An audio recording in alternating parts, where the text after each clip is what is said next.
long because you need the stage time, you need the money. So I've done shows everywhere from a synagogue to a gas station. So, and the lousy gigs, the equation is tragedy plus time equals comedy. So eventually they become funny memories, but at the time they're happening, it's what we call a hell gig, and it's just horrible. So I thought I'd tell you about one of those tonight. When I've been doing comedy for a couple of years, I got a call from a booking agent in Milwaukee that I used before, and she wanted to know if I was interested in working in this new venue that she was booking, which was a gentleman's club in Darien, Wisconsin. Now, if you're not familiar, gentleman's club is code for strip joint. And Darien, Wisconsin is code for stay home, you're making a terrible mistake.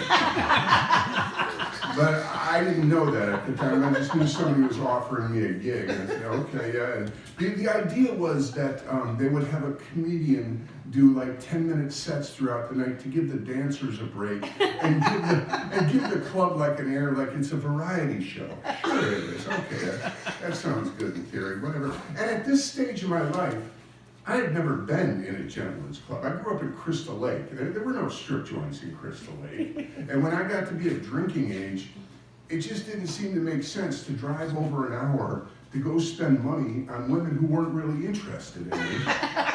When there were so many women right in town who weren't really interested in me, let's give them a chance. Yeah. But now somebody's offering to pay me to go work at a gentleman's club. Okay, I'll take the gig, sure. It was a place called, at the time it was called the Ritz Palace, right on Route, you see, he knows it. Right on Route 14 in Darien. I think they've changed the name to the Show Palace. The weird part being that they insisted on keeping the palace title. And it's a good thing they had a sign out front, because if you were driving by, you wouldn't say, oh look, a palace. You would say, oh look, what's that hideous red building out in the middle of that cornfield? Must be a crack house. Tomato, tomato. But I was gonna have it was a Thursday, Friday, Saturday run. I was there early with a good work ethic. I'm gonna start and I'm gonna do a good job. And that lasted about 10 or 15 minutes.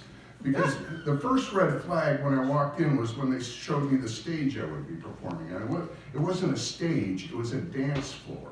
And it wasn't